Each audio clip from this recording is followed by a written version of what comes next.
اس درگاہ کی تعمیر ایک ہی رات کے اندر ہوئی اور اس درگاہ کی تعمیر میں کوئی انسانی ہاتھ کار فرما نہیں تھا، بلکہ اس درگاہ کی تعمیر فرشتوں نے کی۔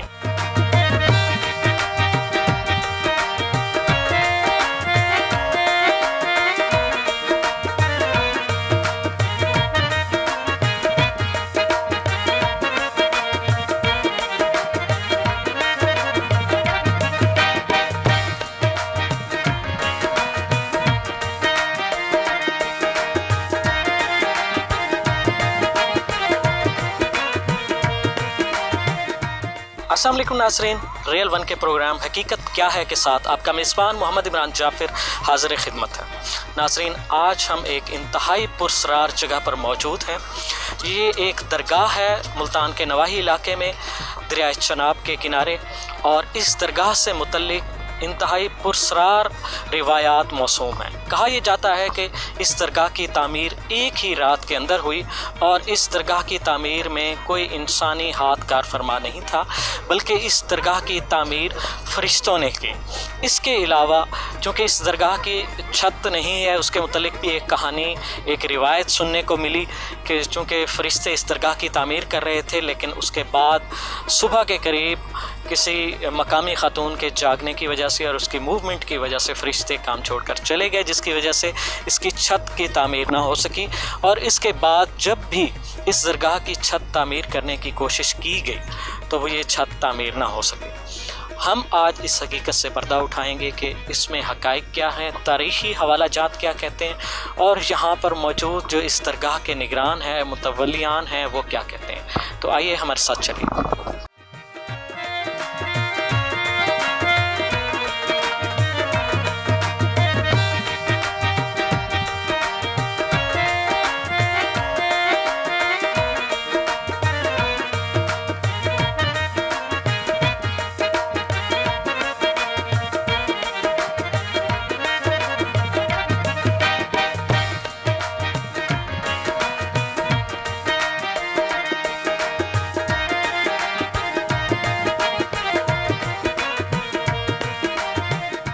اس درگاہ سے متعلق جو روایات یا علاقائی جو ہمیں کہانیاں سننے کو ملیں وہ ہم نے آپ کے گوش گزار کر دیں۔ تو اب اس حقائق سے پردہ ہٹانے کے لیے اس درگاہ کے متولی ہمارے ساتھ موجود ہیں۔ ان سے ہم جانیں گے کہ جو روایات موسوم ہیں اس درگاہ کے ساتھ، ان میں حقائق کیا ہیں۔ السلام علیکم۔ وعلیکم السلام۔ آپ کا اسم گرامی؟ عمر فاروق۔ عمر فاروق صاحب، آپ یہاں پر کیا ذمہ داری سر انجام؟ ہم یہاں متولی ہیں، اس کے خلیفہ سمجھ لیں، متولی سمجھ لیں، جھاڑو بردار سمجھ لیں۔ اچھا، آپ کتنے عرصے سے یہاں پر؟ ہمارے تقریباً 7 پیڑھیاں یہاں یہ کام کرتی ہیں۔ مطلب آپ وراثتی طور پر اس درگاہ کے ساتھ منسلک ہیں؟ جی جی بالکل۔ تو اس درگاہ سے متعلق جو جتنی بھی کہانیاں ہیں، جو روایات ہیں، کہا یہ جاتا ہے کہ یہ درگاہ ایک رات کے اندر تعمیر ہوئی اور فرشتوں نے اس کی تعمیر کی، اس میں کیا حقیقت ہے؟ سر یہ ساری من گھڑت کہانی ہے، یہ بالکل جھوٹ ہے۔ یہ بنائی تھی، شاید پورا کنفرم نہیں ہے، شاید غیاث الدین بلبل کے دور میں بنی تھی جی، اور بنانے والا تھا گورنر اس ٹائم ملتان تھا محمد قاسم۔ تو ان کے متعلق اور کیا مطلب حقائق ہیں اس درگاہ میں؟ جو درویش یا جو ولی اللہ یہاں پہ موجود ہیں، ان کے متعلق اور کیا حقائق ہیں؟ یہ کون تھے اور یہاں کیسے یہ درگاہ بنی؟ یہ حضور پاک کا خالص خون ہے، یعنی کہ بہاؤدین ذکریہ ملتانی کزن ہیں ان کے۔ ان کے متعلق یہ بھی کہا جاتا ہے کہ اس درگاہ میں جو بزرگ آرام فرما ہیں، ان کے دیگر بھائی بھی تھے، اور وہ کون کون سے؟ دیگر بھائی تھے ان کے 7 بھائی ہیں ٹوٹل۔ جو بڑے تھے وہ مخدوم عبد الرشید حقانی، مخدوم رشید والے، وہ پہلے ہیں۔ دوسرے نمبر پہ شیخ عبد الرحمن، وہ بھی ملتان کے ساتھ یہیں متی تال یہیں پہ، ٹھیک ہے نا۔ تیسرے نمبر پہ ہیں بابا طاہر زہر خان پر بگا شیر۔ چوتھے نمبر پہ یہ ہیں شیخ سعدن شہید۔ 5ویں نمبر پہ میاں محمد موسیٰ شاہد رحیم یار خان میں ہیں، ٹھیک ہے نا۔ 6 نمبر پہ ہیں وہ ڈیڑے لال ان کو بولتے ہیں، وہ مظفر گڑھ کی پرلی سائٹی پہ ہیں، ٹھیک ہے نا۔ 7ویں نمبر پہ ہیں بابا کلل فقیر ملا فقیر 18 کسی کے ساتھ ہیں، ملا فقیر موضع میں۔ اچھا، یہ جو بزرگ یہاں پہ مدفون ہیں جن کا نام حضرت شیخ سعدن رحمۃ اللہ علیہ، تو ان کے نام کے ساتھ ان کے جو مزار پہ لوح نصب ہے اس پہ شہید کا لفظ بھی ہے، تو یہ کیا قصہ ہے؟ سر یہ اللہ کی راہ میں جہاد کرتے ہوئے شہید ہوئے ہیں، ٹھیک ہے نا، یہ منگولوں کے ساتھ لڑتے ہوئے شہید ہوئے ہیں۔ جیسا کہ انہوں نے بتایا اور تاریخی حقائق کی روشنی میں ان کی 7 پشتیں یہاں پر جو ہے بطور خلیفہ یا بطور متولی فرائض سر انجام دے رہی ہیں۔